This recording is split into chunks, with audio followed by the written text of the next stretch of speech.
ಒಬ್ಬರಿಂದ ಮೋಸ ಹೋದ್ಮೇಲೆ ನಾವು ಧೈರ್ಯ ತಂದುಕೊಳ್ಳೋದು ತುಂಬ ಮುಖ್ಯ ಆಗುತ್ತೆ ಲೈಫಲ್ಲಿ. ಸೊ ಈ ಧೈರ್ಯ ತಂದುಕೊಳ್ಳೋದು ಹೆಂಗೆ?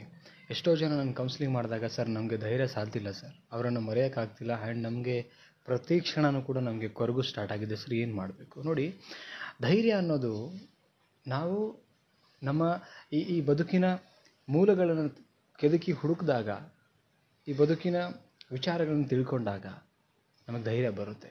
ಬಹಳ ಕಮ್ಮಿ ಜನಗಳಿಗೆ ಮಾತ್ರ ಈ ಧೈರ್ಯ ಸಿಗುವಂಥದ್ದು. ಭಾಳ ಜನ ಬಾಹ್ಯವಾಗಿರ್ತಕ್ಕಂಥ ವ್ಯಕ್ತಿಗಳಿಂದ ಏನೋ ಬಯಸ್ತಾರೆ, ಆ ಧೈರ್ಯನ ಬಯಸ್ತಾರೆ. ಆ ಧೈರ್ಯ ನಿಮಗೆ ಭಾಳ ದಿನವೂ ಇರಲ್ಲ, ಆ್ಯಂಡ್ ಶಾಶ್ವತವಾಗಿಯೂ ಕೂಡ ಸಿಗೋಕ್ಕೆ ಸಾಧ್ಯ ಇಲ್ಲ. ಎಷ್ಟೋ ಜನ ಲವ್ ಫೇಲ್ಯೂರ್ಸ್ ಆದಮೇಲೆ ಯಾಕೆ ಅಷ್ಟು ಡಿಪೆಂಡೆನ್ಸಿ ಆಗಿ ಅವ್ರು ಯಾಕೆ ಅಷ್ಟು ಅಳ್ತಾರೆ ಅಂತ ಹೇಳಿದ್ರೆ, ಅವ್ರಿಗೆಲ್ಲೋ ಒಂದು ಕಡೆ ಕಂಫರ್ಟೇಬಲ್ ಆಗಿ ಇಂಡೈರೆಕ್ಟ್ಲಿ ಧೈರ್ಯವಾಗಿರ್ತಾರೆ ಆ ವ್ಯಕ್ತಿಗಳು. ಆ ವ್ಯಕ್ತಿನ ಕಳ್ಕೊಂಡಾಗ ಇವರಲ್ಲಿ ಧೈರ್ಯನೇ ಇರೋದಿಲ್ಲ. ಲೈಕ್ ಎಮೋಷ್ನಲಿ, ಫೀಲಿಂಗ್ ವಿಚಾರವಾಗಿ ಅಥವಾ ಮಾನಸಿಕವಾಗಿ ಕಂಪ್ಲೀಟಾಗಿ ಅವರು ಡಿಪೆಂಡ್ ಆಗಿರ್ತಾರೆ. ಸೊ ಈಗ ಆ ವ್ಯಕ್ತಿಗಳಿಲ್ಲ ಅಂದಾಗ ಧೈರ್ಯನೇ ಕುಗ್ಗೋಗ್ಬಿಡುತ್ತೆ, ಇವ್ರ ಧೈರ್ಯನೇ ಕುಗ್ಗೋಗ್ಬಿಡುತ್ತೆ.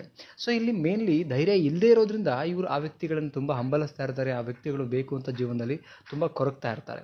ಇದಕ್ಕೆ ಧೈರ್ಯ ಹುಟ್ಟಿಸ್ಕೊಳ್ಬೇಕು ಅಂತ ಹೇಳಿದ್ರೆ, ಇಲ್ಲಿ ನೋಡಿ ಒಂದೇ ಒಂದು ಹೇಳ್ತೀನಿ ನಾನು, ಯಾವ ವ್ಯಕ್ತಿ ಈ ಸತ್ಯ ಅರ್ಥ ಮಾಡ್ಕೋಬೇಕು, ಯಾವ ವ್ಯಕ್ತಿ ನಮ್ಮ ಜೊತೆಗೆ ಕೊನೆವರೆಗೂ ಇರೋಕ್ಕೆ ಸಾಧ್ಯ, ಅಥವಾ ಆ ವ್ಯಕ್ತಿ ಏನು ಸಿಕ್ಕಿದ್ರು ನಿಮಗೆ, ಪ್ರಪೋಸ್ ಮಾಡಿದ್ರು ಅಥವಾ ಫ್ರೆಂಡ್ಶಿಪ್ ಆದರೂ ಅಥವಾ ಯಾವುದೋ ಒಂದು ಸಂಬಂಧ ಇದೆ, ಆ ವ್ಯಕ್ತಿ ಬಿಟ್ಟು ಹೋದ್ಮೇಲೆ ನಿಮಗೇನು ಕೂಗ್ತಾ ಇದ್ದೀರಲ್ಲ, ಅದಕ್ಕಿಂತ ಮುಂಚೆ ಚೆನ್ನಾಗೇ ಇದ್ರಿ, ಅವಾಗ ಯಾರ್ದು ಧೈರ್ಯ ಬೇಕಾಗಿಲ್ಲ, ಯಾವ ವ್ಯಕ್ತಿನೂ ಬೇಕಾಗಿಲ್ಲ.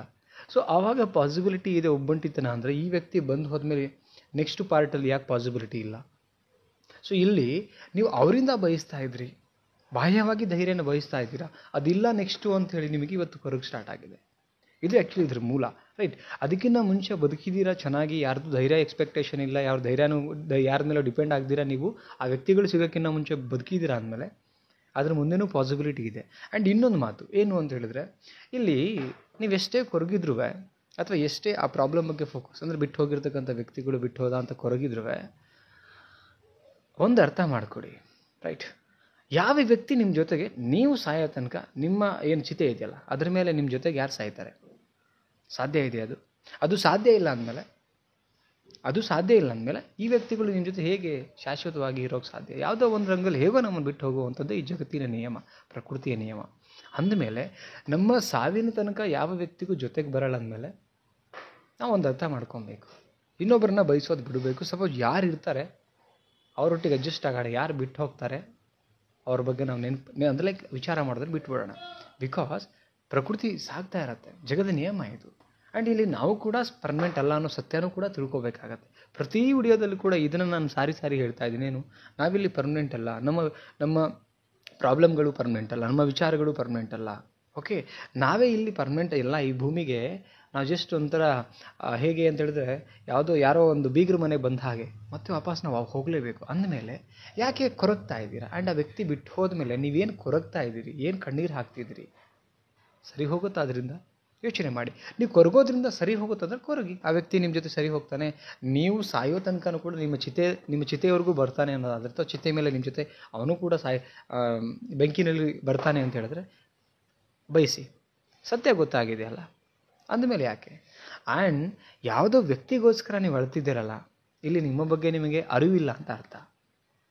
ಈ ಹುಟ್ಟು, ಈ ಸಾವು, ಇದ್ರ ಮಧ್ಯೆ ನೀವು ಹೇಗೆ ಬದುಕ್ತಾ ಇದ್ರಿ, ಏನನ್ನು ಬಯಸ್ತಾ ಇದ್ರಿ, ಯಾವುದು ಸಿಕ್ಕಿಲ್ಲ, ಯಾವುದು ಸಿಗಬೇಕಿತ್ತು, ಯಾವುದು ಸಿಕ್ಕಿದೆ, ಇದ್ರ ಬಗ್ಗೆ ಸ್ವಲ್ಪ ಕಲ್ಪನೆಗಳು ಇರಲಿ ನಮಗೆ, ಅಂದರೆ ಅರಿವು ಇರಲಿ ನಮಗೆ.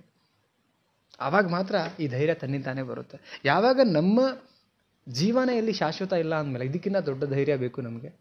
ಪರ್ಮನೆಂಟ್ ಅಲ್ಲ, ನಮ್ಮ ಪ್ರಾಬ್ಲಮ್ ಪರ್ಮನೆಂಟ್ ಅಲ್ಲ ಅನ್ನೋದೊಂದು ಸತ್ಯ ಗೊತ್ತಾಗತ್ತೆ. ಯಾವಾಗ ಸತ್ಯ ಗೊತ್ತಾಗತ್ತೆ ಆವಾಗ ಧೈರ್ಯ ತನ್ನಿಂತಾನೇ ಬರುತ್ತೆ, ರೈಟ್? ಸೊ ಅದಕ್ಕೋಸ್ಕರ ಬಿಟ್ಟು ಹೋಗಿರ್ತಕ್ಕಂಥ ವ್ಯಕ್ತಿ ಬಿಟ್ಟು ಹೋದ ಅಂತೇಳಿ ಕೊರಗಿ ಧೈರ್ಯ ಕಳ್ಕೊಂಡು ಯಾರೆಲ್ಲ ನೀವು ಒದ್ದಾಡ್ತಿದ್ದೀರಾ, ಈ ಮಾತುಗಳನ್ನು ಅವಾಗವಾಗ ಕೇಳ್ತಾ ಇರಿ. ನೀವೆಷ್ಟು ಈ ಮಾತುಗಳನ್ನು ಕೇಳ್ತೀರಿ, ಆವಾಗವಾಗ ಮನಸ್ಸು ಒಳಗಡೆ ನಾಟುತ್ತೆ, ನಿಮಗೆ ಒಂದು ಬ್ರೈನ್ ಒಳಗಡೆ ಇದು ಕೆಲಸ ಮಾಡುತ್ತೆ ಅಂತ ಹೇಳ್ತಾ, ನಿಮ್ಮ ಅನಿಸಿಕೆ ದಯವಿಟ್ಟು ಕಾಮೆಂಟ್ ಮಾಡಿ ತಿಳಿಸಿ. ಆ್ಯಂಡ್ ಮತ್ತೊಂದು ವಿಡಿಯೋಟಿಗೆ ಸಿಗ್ತೀನಿ. ನಮ್ಮ ಚಾನಲ್ಗೆ ಹೊಸಬರಾಗಿದ್ದರೆ ಸಬ್ಸ್ಕ್ರೈಬ್ ಮಾಡಿ, ಸಪೋರ್ಟ್ ಮಾಡಿ. ಮತ್ತೊಂದು ಟಾಪಿಕಲ್ಲಿ ಸಿಗ್ತೀನಿ. ನಮಸ್ತೆ.